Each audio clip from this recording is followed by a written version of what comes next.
Here's something you don't see every day, a statue to a piece of coal.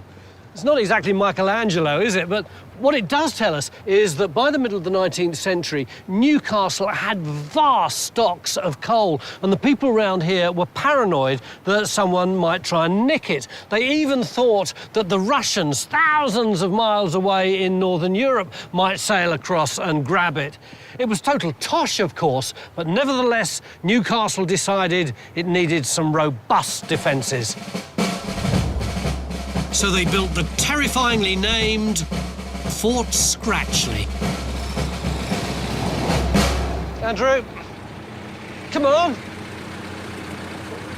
You do realise I'm destroying the whole premise of this series, which is supposed to be that I'm doing walks, not hitching lifts, but it is a Jeep, isn't it? Oh, it is, mate. Come on, Andrew. Andrew, given that the Russian threat wasn't real, why did they build this fort? Well, I think they were a bit worried that the British were leaving Australia, and I think Newcastle wanted to stand on its own and say we're as good as Sydney and we could have our own military presence up here. But after all the investment that was put into this place, the Russians never turned up, did they? They certainly didn't. But somebody else did. Yes, they did. The Japanese came in here in 1942. And what defended you against the Japanese? These two Mark 7 6-inch guns. So who actually fired the gun?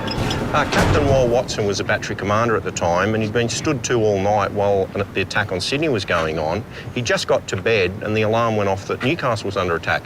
So he thought it was a false alarm. He ran up to the observation post to take charge, still in his pyjamas, suddenly realised we were under attack, gave the order to fire, and then command come through and said, "You've got permission to fire?" And he said, "Well, tell them I bloody well have." So he did give the orders to fire in his pyjamas. He's probably the only person in the whole of the Second World War. I'd say he probably was. And we are going to lovingly recreate that moment now with the help of the local historical society. Can I join in this, lads? You, Murray. Thank you very much.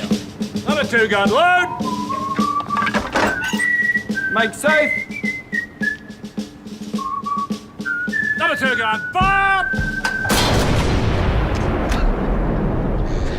I have just fired one of the only two working 6-inch Mark 7 guns in the entire world. Who says the British Empire's dead? Thank you, guys. Thanks for your help. See ya.